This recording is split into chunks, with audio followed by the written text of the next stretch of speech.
Aquarius, this is for you. Today is October 28, 2024. Aquarius. Okay, tingnan mo natin naman nangyari sa inyo sa inyong past. Titingnan natin ang posibilidad na mangyari sa inyo sa hinaharap. Okay, Aquarius. Titingnan natin ang inyong message. Sa mapapasamang energy dito sa inyong reading ay maaaring sangkot sa inyong buhay. Okay guys, involved sa inyong buhay. Maaaring kamag-anak nyo, kasintahan, kinakasama o mga asawa o mga anak. Okay. Aquarius, tingnan natin. Mga nangyari sa inyo, sa inyong past.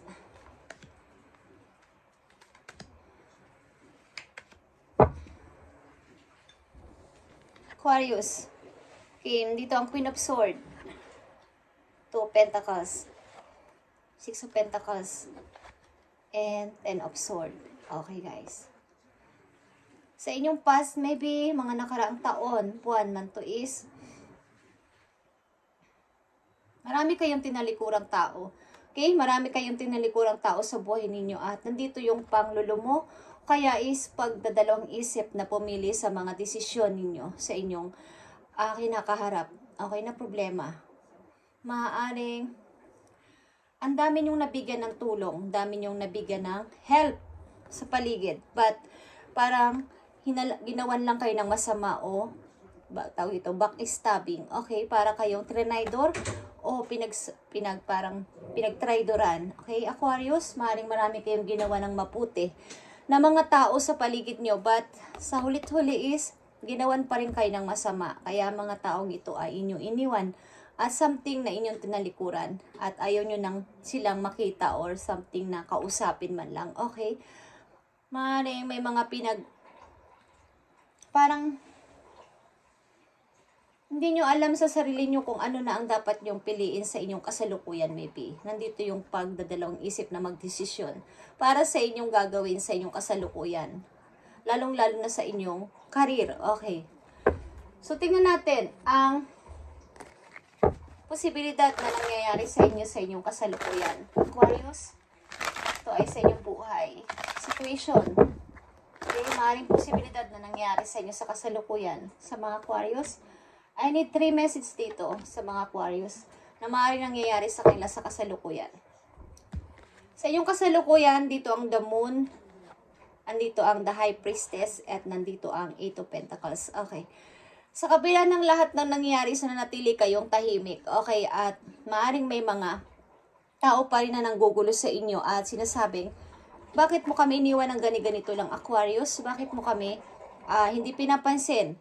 Maaaring may mga nagme-message sa inyo na mga tao na inyong iniwan or hindi na kinakausap at nananatili kayong tahimik at ayaw nyo silang i-encounter na again or kausapin. Bawa, meron kayong napagtanto na ito yung dapat kong gawin, manahimik muna at magpatuloy sa aking trabaho, magpaka-busy at ayaw ko na silang isipin.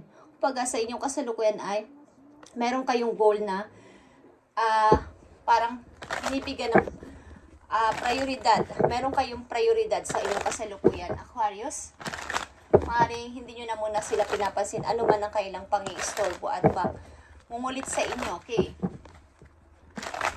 Sa pag-alis nyo kasi sa kanila o paglimot nyo sa kanila, maybe yung hindi nyo pagpapansin na sa kanila ay ayaw nilang manahimik. Kumbaga, wala naman kayong sinasabi. Basta na lang kayo, hindi nila sila pinansin or hindi nyo sila kinausap. So, ang mga taong ito, ang mga taong involved na tao na to sa buhay ninyo ay parang kinukulit pa rin kayo at pwede kayong sakta na mga to, guys. Halimbawa is, napag-isip-isip nyo sa sarili nyo na wag na muna silang i-entertain na o kausapin na. Is, ang mga tao na to ay maaaring nangungulit pa rin at kung ito ay pag-ibig, gusto ulit kayong kausapin ng person na to, okay?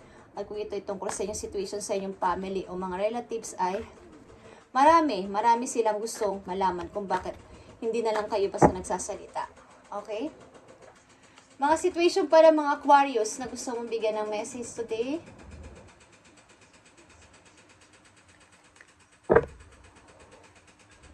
Okay. 10 of Wands, 5 of Pentacles, and 9 of Wands. Okay.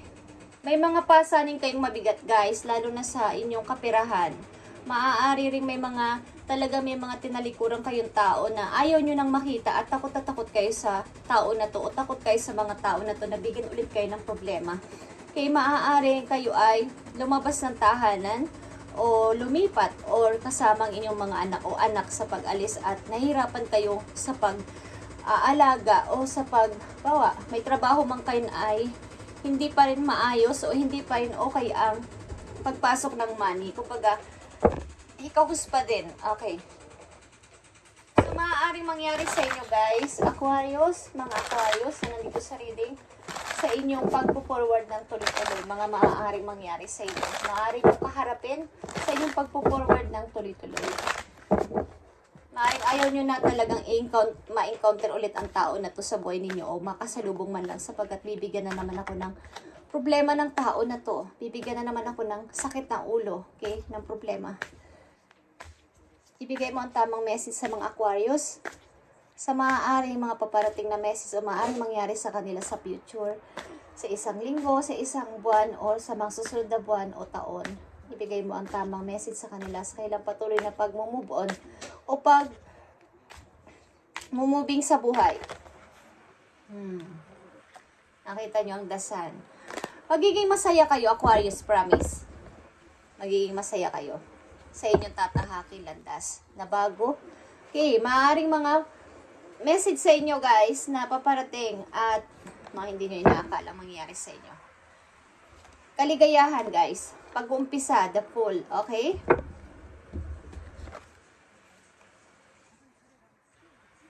Two of Swords. Mga paparating na message sa inyo ay magkakaroon pa rin kayo ng pag-overthinking, Aquarius, sa mga situation o sa pagdedesisyon na ninyo o pagpapasyahan. Magkakaroon pa rin kayo ng pag-overthinking at parang mental conflict ito guys, na kayo ay mahihirapan sa pagtulog din at parang nawawalan kayo ng energy. Okay? So, ingatan nyo ang inyong pagtulog, ilagyan nyo ng maraming oras. At Five of Swords, mga mangyayari sa inyo is lalayo kayo talaga sa mga tao nagbibigay sa inyo ng problema. At hahanapin ang magandang kapalaran maybe sa ibang lugar. Ang ilan sa inyo is magre-relocate maybe o pupunta ng ibang lugar para sa bagong ninyong i-start na buhay. Okay. Message for Aquarius.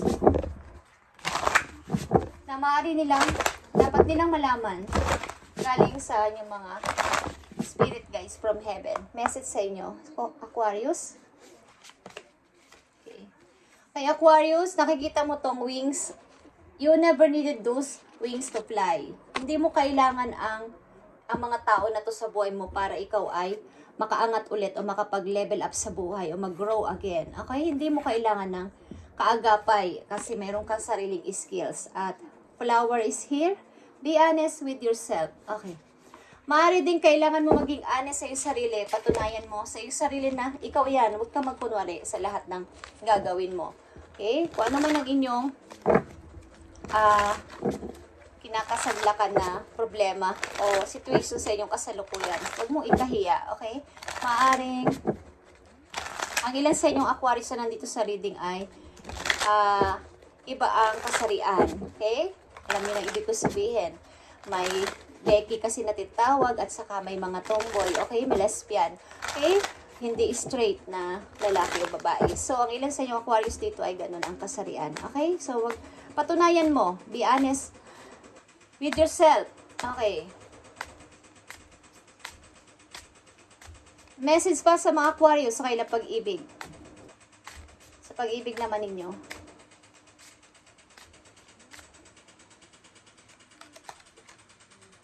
Take your power back, okay? Take your power back. Sa mga nakita ko message sa inyo sa una pa lang is wala kayong energy. You are giving someone control over how you feel. Your happiness should only depend on you, okay? Ang happiness na hinahanap mo, Aquarius, ay nakadepend sa iyo. Huwag mong hanapin sa ibang tao. Huwag mong hanapin sa iyong karelasyon. Nakadepend yan sa iyo kung paano ka magiging masaya, lalo na sa isang relasyon. Huwag mong ipagpilitan ang sarili mo sa isang relasyon na hindi na pwede, okay? Yun ang napifeel ko. Okay, at isang napakamagandang message for you. Aquarius, isang napakamagandang message for you. Nakadepende ang happiness mo sa iyong sarili. Huwag mong hanapin sa iyong relasyon o sa iyong mga kamag-anak. Sa iyong mismong sarili, nakadepende ito at huwag ka magpakontrol sa taong iyong minamahal. Okay? Yeah. Nasa inyo kasal na o ikakasal. Okay? Aquarius? Message for Aquarius na nandito sa reading. Bigay mo ang tamang message sa kanila para magkaroon sila ng idea sa kailang mga gagawin pa sa susunod na araw, linggo, buwan o taon. Thank you. Okay, nandito ang offer. Aquarius, 7 of Pentacles, 7 of Cups. Maaring nandito kayo, magkakaroon kayo ng paglilimbo sa isang offer o sa mga alok na mangyayari sa inyo. Mga offer ito na about sa tao man ito o opportunity. Okay?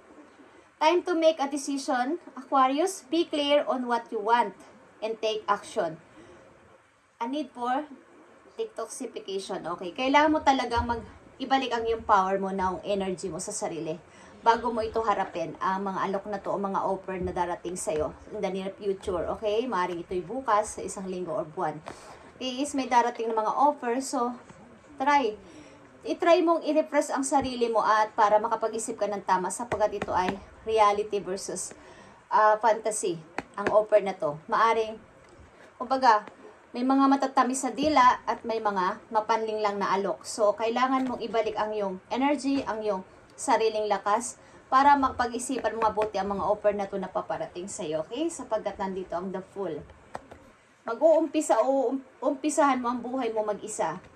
Hatanda ka sa any adventure na darating. Sapagkat kasalalay dito ang iyong tunay na happiness o tunay na kaligayahan o kasayahan sa buhay. Hindi nakadepend sa iba. Kaya nandito ang wings. Hindi mo kailangan ang pakpak. Okay? O dumepende sa iba para makaangat sa buhay. May sarili kang kakayanan, Aquarius. Okay? Thank you and God bless, Aquarius. At ito ang reading nyo today. I-update natin ito sa susunod na araw. Thank you and God bless, Aquarius.